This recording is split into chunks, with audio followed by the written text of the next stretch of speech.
comments. Let me acknowledge Dr. Andre Horton for his very efficient statements as well. And Julian, I think it's time that you go to the NHD.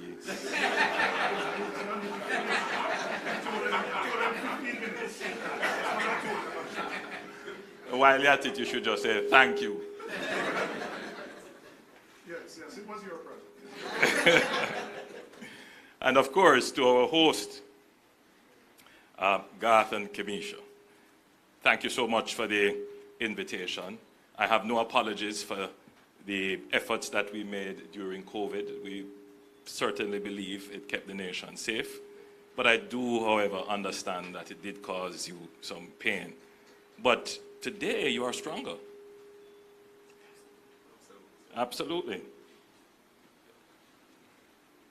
My ministers, I greeted Minister Grange and said, "What are you doing here at a spa this hour of the day?" I know Minister Chuck has no reason to be here.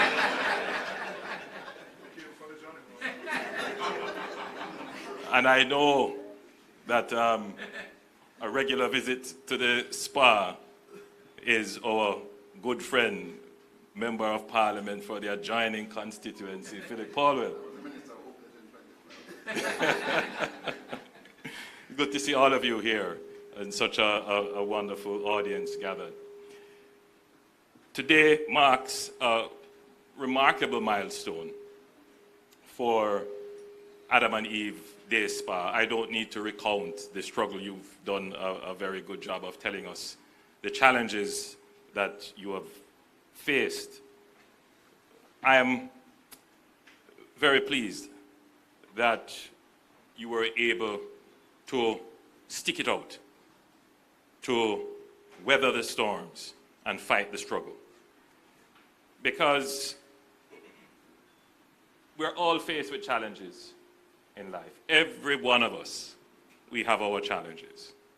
But the real mark of strength is for the person who, in spite of the challenge, decides to embrace the struggle and persevere. And so today, all of the people you see here today are not here because of the spa. They are here because of your story of perseverance, resilience. And they are here to celebrate you and to pay their respect. And of course, you represent, by your own struggle, by your own journey, a statement to other young black Jamaicans, to use the terms expressed by your Member of Parliament, and which I too embrace. You're a testament in business and in family.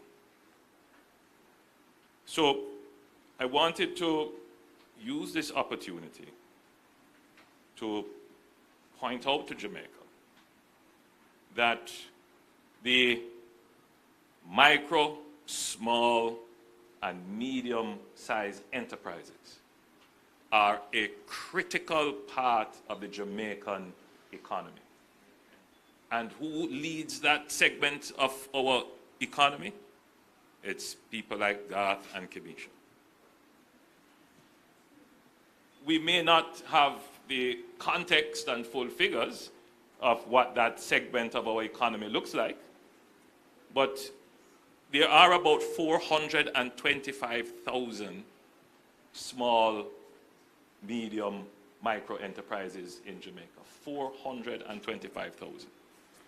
In fact, we know this because many of them are registered tax-paying entities. In fact,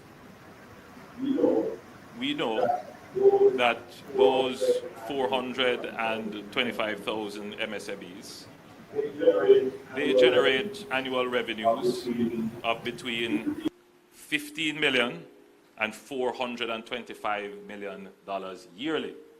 Now, Adam and Eve's day spas is probably a little bit outside of the $425 million range.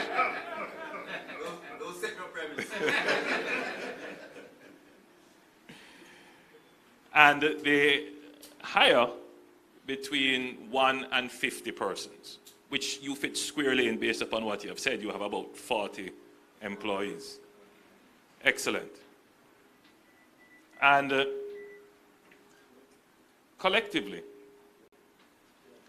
we know that there are about 412,000 own account workers in Jamaica, people who are self-employed. So when you look at the Jamaican economy and what carries the economy, it's not just big businesses. The fact that the Jamaican economy continues to do well, our tax revenues and take continues to increase, it is because of businesses like Adam and Eve Day Spa. So there are those who might be wondering, why is the Prime Minister coming to open a spa? There are other things to do in the country. Yes, of course. But part of my duty and responsibility is to acknowledge and support those who have made the investment, those who continue to take the risk in the economy, those who continue to innovate, and Garth and Kamisha are wholly representative of that, and I'm here, like all of you, to celebrate them, to offer our support, and to endorse their activity. And to encourage the other 425,000 businesses out there that might be facing a difficult time. Interest rates, we know, are a challenge. Another challenge that they face, whenever I get a chance to interact and I meet with some of the business people, they tell me, Prime Minister, we can't find workers. And by the nods I'm seeing in the audience, it is something that is a genuine concern. From our perspective, it is not that we don't have persons in Jamaica, Andre. We do have a pool of unemployed persons. That pool is rapidly declining. The challenge is that as the pool declines, you're starting to see though those persons who require greater training and greater effort. And that is why we have put together certain programs at the Heart Trust NSTA to attract those young persons who are still outside of the labor force and to train them so that when they get into the labor force, they are employable. And at a level that reduces the training cost on the small businesses. And those programs are working very well. We expect that the unemployment numbers will continue to decline, and we are expecting that within another year or so, our workers entering the labor force will be at a higher level of skill, which will start to address these challenges that we have. Of course, it is not just the global economic environment, access to credit, interest rates. A part of the story, which was well told by Garth, is access to proper infrastructure. It's a general challenge that businesses face, but specifically access to purpose-built facilities. The quality and availability of good real estate for business is a challenge. And the cost of getting access to this real estate is also a big challenge. Many business persons, particularly MSMEs, they raise the issue of, for example, not having enough warehousing space. That is always a problem. And in the search for properties, when they do find properties, the level of retrofitting that has to be done to make the property useful is sometimes overwhelming on the business. Now, this is not an area in which government could easily solve the problem. This is really a private sector challenge. How do we get the private sector to mobilize more capital in building out commercial spaces that are affordable and built in such a way that it can accommodate many types of businesses. It is being done, but not at the pace that would support business enterprise in the way that our business enterprise is growing.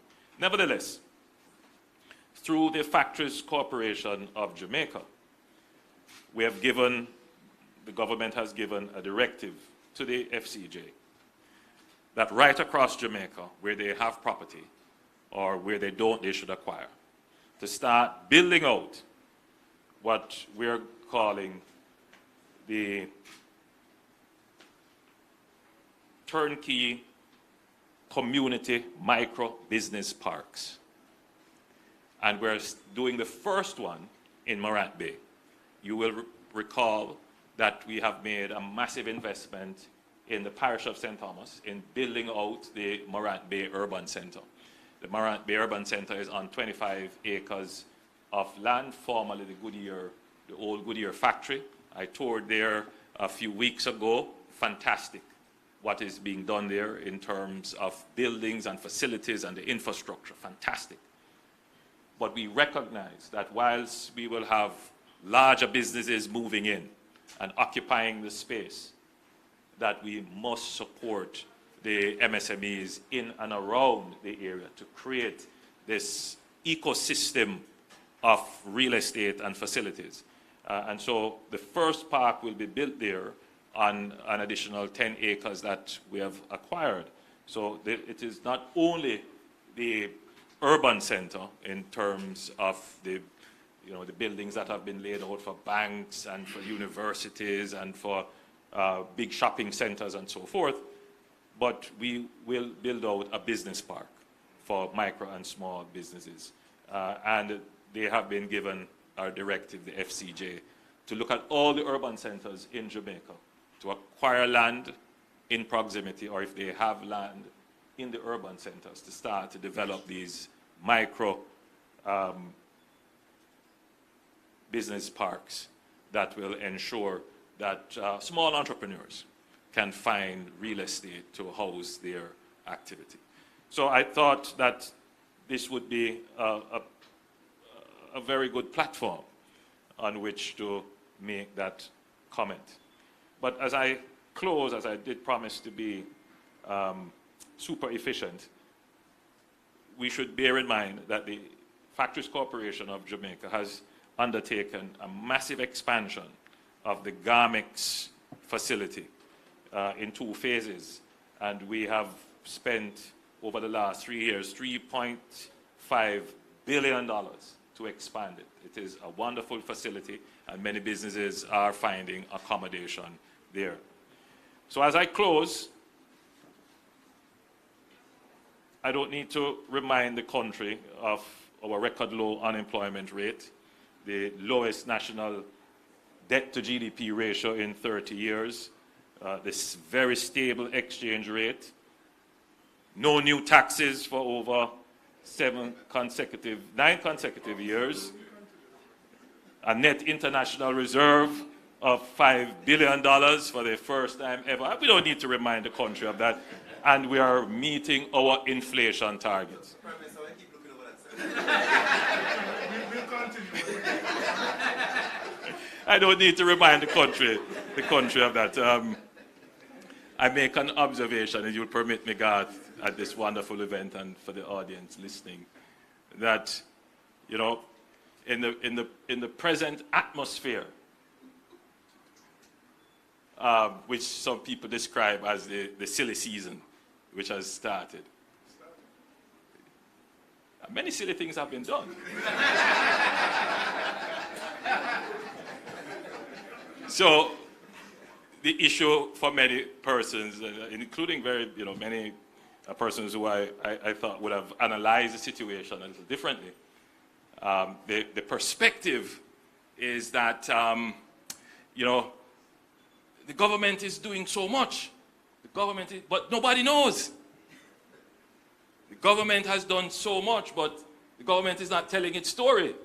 And we are ceding space to the opposition to tell their story. It's incredible, because every time we speak, we tell the story of the Jamaican success. But you have to understand the age in which we exist. And I see Andre is smiling in agreement. We exist in the age of what is called the attention economy. Nobody wants to listen to good news. That doesn't get likes and follow.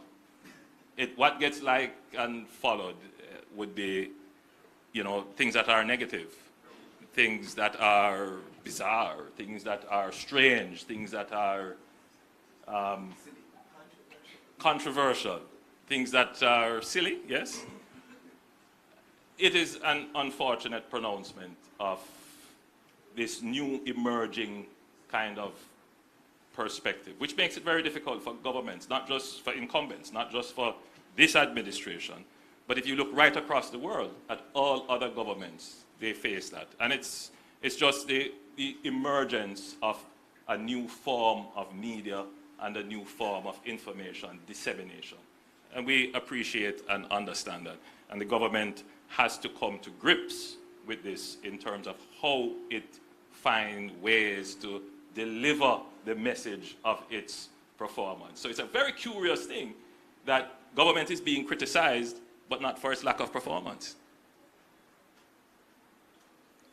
You have a government that performs, but it is heavily criticized. And it is a strange place to be in, but don't worry, this is a very resilient and innovative government.